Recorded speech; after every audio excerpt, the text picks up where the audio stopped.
Maharashtra politics కి సంబంధించిన breaking update చూస్తున్నాం. ఇటు మహారాష్ట్ర సీఎం పీఠం బీజేపీకే దక్కే అవకాశాలున్నాయా? తాజా పరిణామాలను చూస్తే ఈ వాదనలు ఇప్పుడు బలపడుతున్నాయి.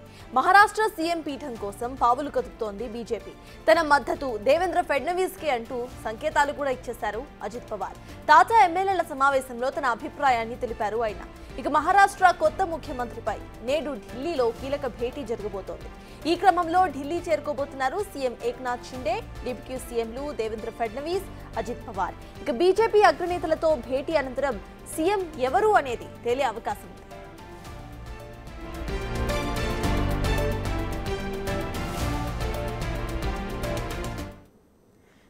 మహారాష్ట్రలో సీఎం పీఠం ఎవరికి దక్కే అవకాశాలు ఉన్నాయి అనే దానిపై పూర్తి డీటెయిల్స్ ను మా ప్రతినిధి శివ అందిస్తారు. శివ, చెప్పండి, ఈ మొత్తం చర్చలు కొలక్కి ఎప్పుడొచ్చే అవకాశం ఉందనుకోవచ్చు? బీజేపీకి ఎక్కువ సీట్లు వచ్చాయి కాబట్టి ఇటు ఫడ్నవీస్ కే సీఎం కుర్చీ దక్కే అవకాశం ఉందనుకోవచ్చా?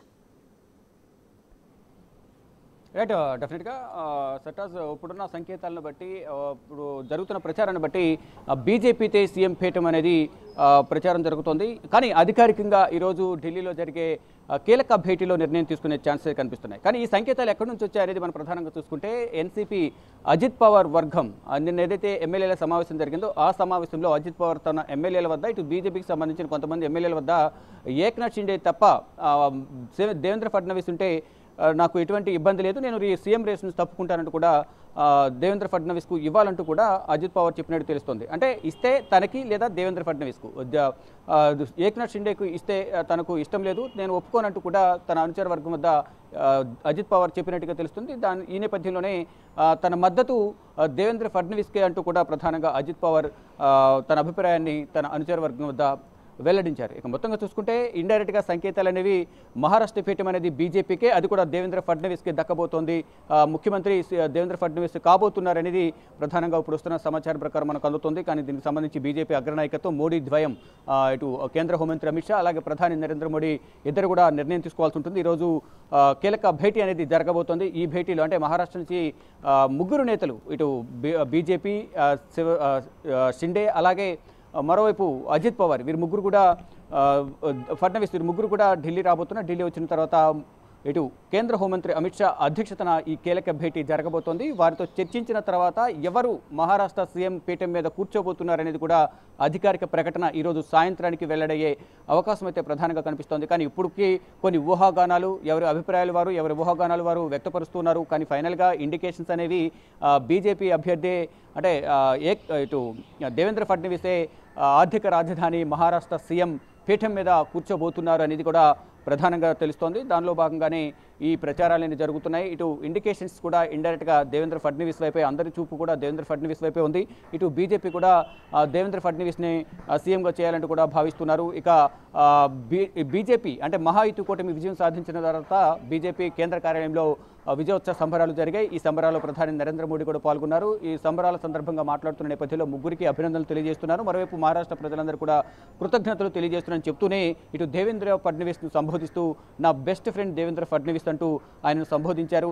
తర్వాత అజిత్ పవార్ను నా సోదరు లాంటి వారంటూ కూడా సంబోధించారు. ఇక ఏక్నాథ్ షిండే గురించి ఏమీ మాట్లాడలేదు అనేది ఒక ప్రచారం అయితే జరుగుతుంది. కానీ ఎటువంటి సంకేతాలు ఇస్తున్నారు, ఏక్నాథ్ షిండేకి ఎటువంటి బాధ్యతలు అప్పగిస్తారు అనే దానిపై కూడా కొంత ప్రచారం జరుగుతోంది. కానీ ఫైనల్గా మాటల ద్వారానే, ఈ సంబోధన ద్వారానే దేవేంద్ర ఫడ్నవీస్కే ఈ సీఎం కుర్చీ కట్టబెట్టబోతున్నారనే ఒక ప్రచారం అయితే జరుగుతోంది. కానీ ఎన్ని ఊహాగానాలు, ఎన్ని ప్రచారాలు, ఎన్ని అభిప్రాయాలు వ్యక్తపరిచినప్పటికీ ఫైనల్ నిర్ణయం అనేది అధిష్టానం, బీజేపీ అధిష్టానం, ప్రధాని నరేంద్ర మోడీ, అమిత్ షా తీసుకోవాల్సి ఉంటుంది. కాబట్టి వీటన్నిటికీ ఫుల్ స్టాప్ పెట్టాలంటే ఈరోజు జరిగే కీలక భేటీలో తీసుకునే నిర్ణయాన్ని బట్టి ఆధారపడి ఉంటుంది. కానీ ఇక ఇటు బీజేపీ మధ్యలోనూ, అగ్రనాయకత్వం మధ్యలోనూ ఇటు దేవేంద్ర ఫడ్నవీస్ పేరే ఉన్నట్లుగా కూడా ప్రచారం జరుగుతోంది. దానికి సంబంధించి అధికారిక ప్రకటన అనేది ఈరోజు సాయంత్రం, అంటే ఇప్పుడు ఈరోజు మధ్యాహ్నం తర్వాత ఈ భేటీ జరిగే అవకాశం అయితే కనిపిస్తోంది. ఈ భేటీ జరిగిన తర్వాత వారి అభిప్రాయాలు తీసుకున్న తర్వాత ఎవరికి ముఖ్యమంత్రి ఇస్తారు, ఎవరికి ఉప ముఖ్యమంత్రి ఇస్తారు, ఒకవేళ ముఖ్యమంత్రి పదవి బీజేపీకి వెళితే ఇటు అజిత్ పవార్కి సంబంధించి కానీ షిండేకి సంబంధించి వర్గాలకు మంత్రివర్గంలో ఎంతమందికి మంత్రివర్గంలో చోటు కల్పిస్తారు, ఎటువంటి పదవులు